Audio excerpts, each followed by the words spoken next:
Hey everyone, Crumplecorn here with a commentary I promised to do months ago but only got around to doing now. This one's going to be about free running.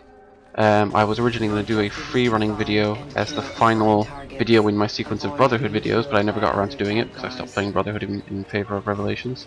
Free running isn't as relevant in this, I think, because you don't need to do it as much. It's not as powerful as it used to be, and it's not as fluid as it was. Free running just kind of works better in Brotherhood. But I figure I'll do it anyway because I always meant to do it. And it's still relevant for Revelations to some extent because you do free run some of the time.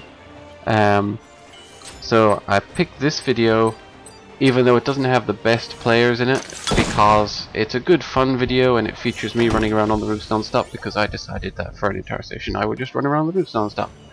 So it's a good fun video even if it hasn't got the best technical gameplay or the best opponents. So I covered in some of my later Brotherhood videos the more general strategy, like if you're running around the place, how to know where your pursuers are and how to control where they go and stuff like that. So this video will focus more on the technical aspects of actually moving around the map. The main points of which are how to move quickly and how to stop your pursuers catching up with you. So I'm going to give a basic demonstration of both of those things in a few seconds as when I climb back up after killing this guy. I'm going to jump towards my pursuer and realize it just in time to save myself. And I'm going to do two things after I jump away from her. I'm going to avoid taking a direct line away from her by jumping up to the right. And the other reason I jump to the right is because there's beams there. So the reason I did that is because first of all you want to misdirect your pursuers. You don't want to run away in a straight line because no matter how fast you are, they're going to be able to roughly keep up with you if you go in a straight line. The other reason is the fastest way to move is jumping along horizontal things. It's faster than climbing, it's faster than running. So by jumping off to the right there, if she was looking away for that moment, even if she had a lock, and I know this because I've had to chase people who are better at this than I am, even if you have the lock, if they start jumping around like this, you have trouble keeping track of where they are. And the other thing is that while I could get to high ground very quickly by climbing up the first wall and climbing up to the ledge above it, jumping off to the side, you can jump across those beams faster than you can do anything else. So unless she follows that same route, I am going to gain ground in her. And that, combined with the confusion as to where I am, is why I had time to deal with another pursuer who was trying to smoke bomb me in the meantime before she caught up with me. So what she was doing there was trying to decide how to approach me, so she went into the pose to throw smoke bomb after a while looking at me. I didn't have smoke to counter it, so I ran away instead. I ran near her to tempt her to chase me. I was going to face her here, but then I realized I've got more pursuers who are closing in. I don't want to get surrounded, so I move further back into higher ground, so they're all on one side of me. I can see them all coming, so when they start climbing up, throw down smoke, get 2 stuns. Now my third pursuer is also climbing up here. I don't see him until it's too late, and I go for the honorable death instead of trying to run away, because I don't think I'm actually going to get out of that situation. So that's a very simple example, but it gets the point across. You don't want to run away in a straight line. You want to move along the fastest routes on the map, which means not just flat out running because your pursuer quite possibly can run faster than you, not climbing any long distances because that's incredibly slow and they'll find a faster route around you, or other pursuers will close in while you're climbing. You want to find some fast, proper free running routes and use them to either keep your pursuer busy until your abilities are ready, or until you've gotten into a good position to turn around and smoke bomb them, or just to move around in such a wacky fashion that they can't keep track of you. One good way of doing that is if you're being chased and you climb up a wall, just jump off the wall towards them and you go flying over their heads, and even if they've got a lock on you, for a moment they'll lose track of you because you're behind them, and you can just run off then while they're figuring out where you went. So here's into the smoke bomb battle with this person. The trick here is drop your smoke bomb second and have resistance. As long as you do that, you'll be fine. Now here a chase starts and I know he's right behind me, and I try to be cheeky and turn around and knife him. What I should have done was jump off to the left because there's ledges down to the left. I could have jumped off to the right, but that just leads to low ground, which is bad because he can stay up on the roofs and that puts me in a risky position. Jump off to the left, land on one of the ledges, and then there's a bunch of beams leading in the direction I was originally going in. I'll be lower than him if he stays on the roof, but along the beams I can move faster than he can. So I can get clear of the roofs, draw him out in the open and deal with him. So obviously being below someone who's up on the roof trying to kill you is a very bad position to be in. But my other options in that situation were to keep running along the rope, which is bad, because like I say, running in a straight line is bad, running along the rope is slow, he'll catch me, he'll kill me. I could have jumped off to either side and started climbing up a roof, but again, climbing is slow, he already had the height advantage, so if I started climbing up, he would have easily been able to get to the top of the roof I was climbing up before I did. So the best option I had was jump off to the side to avoid the immediate death, and then look for the fastest route to move, which was those horizontal beams. Going along those lets me increase the horizontal distance, then I can worry about the vertical distance. Once I'm far enough away I can climb up a wall, or I can draw him into an area where there's no high roof, so he has to come down to me. So I just walked the dinosaur a bit because I've got nothing else to do, just a bit of random running around and killing and stuff. In this game the kills were very incidental. I was spending most of my time running away from the pursuers. It's very much like the defensive games I did for the Brotherhood videos, and I imagine what the other videos played like, in that you spend most of your time avoiding pursuers because you've got 3 pursuers the whole time, you're basically playing defensively, and the kills come to you. So I'm going to pop up here now, and in a few seconds pursuers are going to come from my right. I know one of them is a pursuer because it's highlighted, I don't know about the other, but if you're not sure, it's a pursuer. I jump down here and start running along these beams because there was no quick path to the rooftops, and my focus here is speed, increase the horizontal distance, don't worry about getting high yet. Now they haven't taken the fastest route, so there they are down there climbing up all slowly.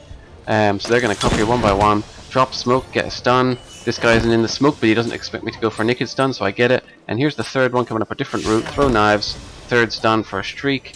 Then there's my target, hop across, I know she's going to use smoke, so up in the chimney, and kill. And that's what free running looks like. Then I suddenly die, because he got my contract reassigned, so he was quite close to me, and there was not much I could do about it. So during that little run along those beams, I went along one of those swingy beams where you grab onto it and swing up onto it.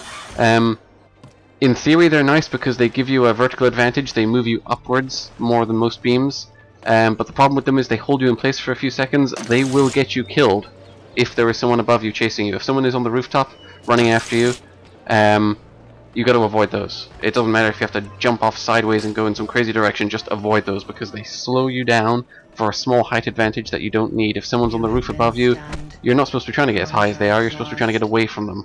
A bit of a screw up there, didn't see my target climbing up, so he managed to just climb up and headbutt me and get a naked stun. But yeah, those horizontal beams, they're second only to haystacks in that feeling of oh god, I'm going to die whenever I encounter one. I kind of wish they weren't in the game at all. One nice thing you can do with them is the reversal. Like I say, you climb up onto a roof and you jump up over your pursuer's head. With those beams, if the person is following you along the free running route, instead of continuing straight when you hop up onto one of those beams, hop up onto it, turn around and go in the other direction, and often there's free running stuff leading in the other direction, and they sometimes won't realize you've done that, and they'll keep on going straight, and you'll break their free run and continue your own, and you'll grow some distance because of that. So coming up in a few seconds is an example of a free running fail. I stand around with this guy for a minute hoping he'll come over and jump into my smoke bomb, but he's a bit smarter than that. So I'm going to jump down here. I'm going to miss this jump, trying to go diagonally to cross from one end of the bars to the other, and that means I have to climb up, and basically if you climb up like that you're dead, because it gives your pursuer time to catch you. So that's the end of that. It's good to kind of not just jump across straight, because the beam I was going for was on the other end, so I was kind of making diagonal jumps, but if you push it too far, especially on long jumps like that, you aren't going to make it. I think in a few seconds I'm actually going to pass by the same area again and actually get it right. So at the moment, so this is how you should do it. There's the diagonal jump. Somehow I didn't grab onto the twirly matic thing, and ended up on the roof fairly quick anyway, which is why they're pretty useless. So here's my pursuer, so I'm going to stand here, and is he going to climb up into my smoke bomb? Yes he is, so smack. Here comes my target. So he's going to try to go around here, but he's dead. I know I have a pursuer climbing up that wall in the distance, so I'm going to run off straight away. And I'm animus hacked, so that's the end of that. So that's mostly it for this video. We're coming up to the end now. So this is just a basic look at technical free running stuff. I mean, there's lots of little details in there. One I think I'll demonstrate in a few seconds is to avoid climbing walls, hop up little jumps instead, because it's faster if you can actually step up things instead of climbing up things. There's lots of little subtleties to the controls. It's where all the depth in the Assassin's Creed controls come from. It seems very simple. You point in the direction you want to go and hold the free running button and herder your free running. But if you actually really want to move quickly, you've got to pay attention to the direction you take and the exact movements you make through the map. The reality is, if you're the sort of person who watches my videos, you probably know all this already, so this probably wasn't that useful. You probably already do all of this, but I felt I'd include it for completion's sake. I think this is the spot where I do the hoppy-uppy thing to get on the roof. So there's my pursuer. He doesn't quite get the kill. I could have hopped off left there, but I can get onto this roof quickly because there's basically steps up. So I went for the roof because I knew I could get up there quickly. Throw down the smoke. I've only got a few seconds left, so get the smoke down, get the stun, knife this guy. Don't get this stun because this guy gets in the way, so I don't get there quite fast enough. I would have had that stun, except for your man get in the way because he was still getting his smoke bomb down. But yeah, ideally what I would have liked for this video would have been a video with lots of free running and all the little technicalities and subtleties of it against good players. But the reality is, in Revelations, I don't free run that much. The free running isn't as smooth as it was in Brotherhood.